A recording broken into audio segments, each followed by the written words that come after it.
everybody. Welcome to Locals Live. I'm here with Endr Won after a really awesome set. We got to learn a lot about you through your music, and I thought it would be really, I think it's a good time to learn about you more afterwards. Sure.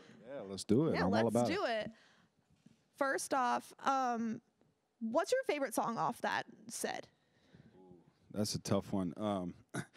See, it's like a setup, though, because there's a song about my wife. So if I don't answer with that song, that's like a setup. No, that song about my wife is the most personal for sure.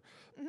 But if I go like favorite to perform and probably the most like connection with the fans is probably I Remember, or it's This Is Hip Hop, is that song that kind of gives the story about my background in hip hop.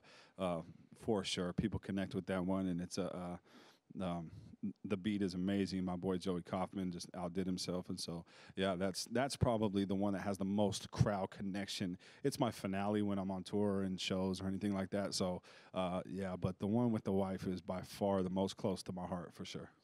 That's awesome.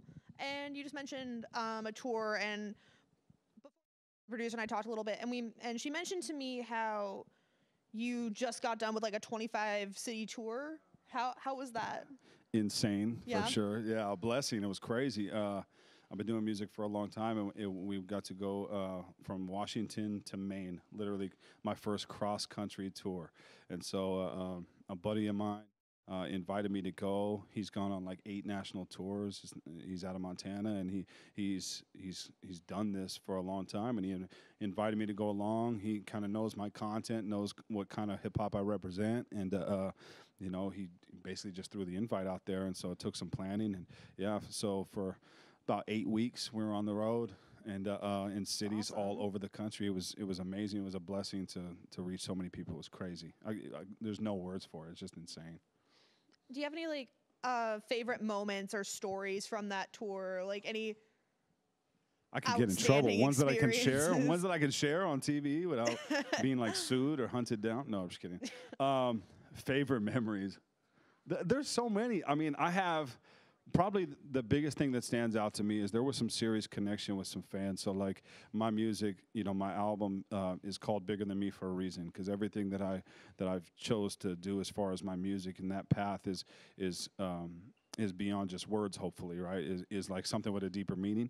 And I crossed this country, and I really didn't know how fans across the country were going to react necessarily to what I had to bring, like my style and my genre.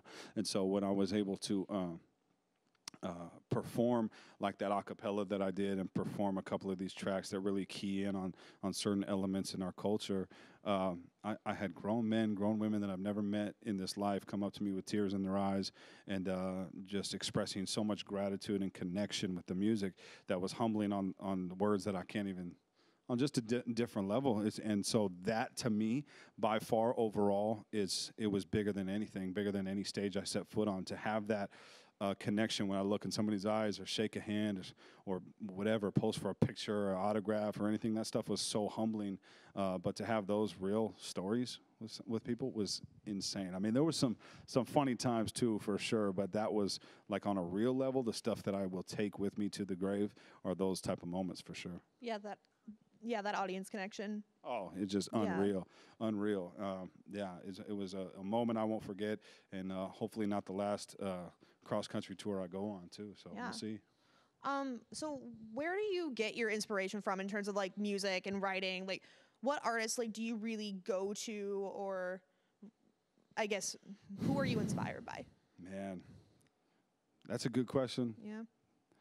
It's a good question. It's funny, I think about interview questions sometimes. I'm like, what questions would they ask, type of thing. But I genuinely am inspired, and everybody says it's real cliche. I'm inspired by everything. And when I say everything, though, I've seen some things in my life. I'm not a kid. I'm 32 years old. I've been doing music for a minute, and I've lived on the streets. I'm a recovering addict and alcoholic. I've seen violence throughout my entire life, and things that no human being should really ever see. But by far, when it comes down to my influences as far as an artist, it ranges. I'll listen to some Frank Sinatra in the morning. I'll listen to some Bad Religion. I'll listen to some Wu-Tang. I'll listen to like a mix of stuff. Pennywise, I'll mix it up. Sublime's one of my all-time favorites with Brad, by the way. Just have to throw that out with Brad. Gotta be specific. For sure. And that's how it goes. So tons of inspiration comes from all over the place. But primarily my life and the things I see and the things I witness and my emotions, by far, that's what drives me for sure.